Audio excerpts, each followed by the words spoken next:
السلام عليكم. فرقي u dhaxeeya rag iyo dumarka baan idin tusayaa. Ninkan aad u jeedaan waa boqorkii Ingiriiska, Henry sideedaad. 1509 waxa uu guursaday gabar uu walaalkii ka dhintay, taasoo Catherine of Aragon la dhihi jiray.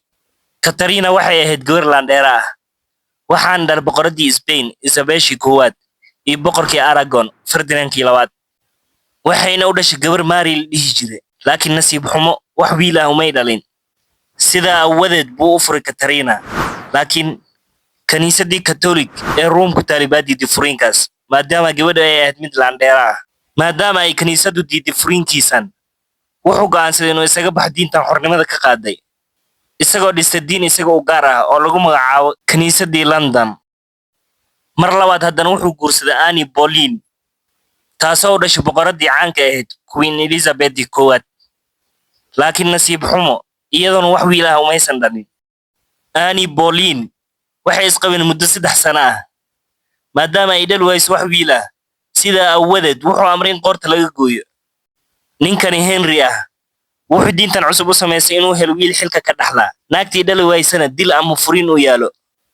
Markan saddexaad wuxuu guursaday Jane Seymour, taasoo u dhashay wiilka kaliya ee uu haystay Henry oo la dhihi jiray Edwardkii lixaad.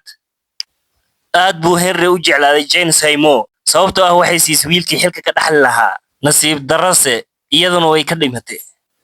Mar kale haddana wuxuu guursaday Anne of Cleves, iyadana muddo sanad ah bay isqabeen, laakiin wax caruur ah umaysan dhalin. Sida awadeed uu furay iyadana. Mar kale haddana wuxuu guursaday Catherine Howard, taasoo isqabeen muddo 2 sano ah, iyadana wax caruur ah umaysan dhalin. Sida awadeed wuxuu amray in qoorta laga gooyo.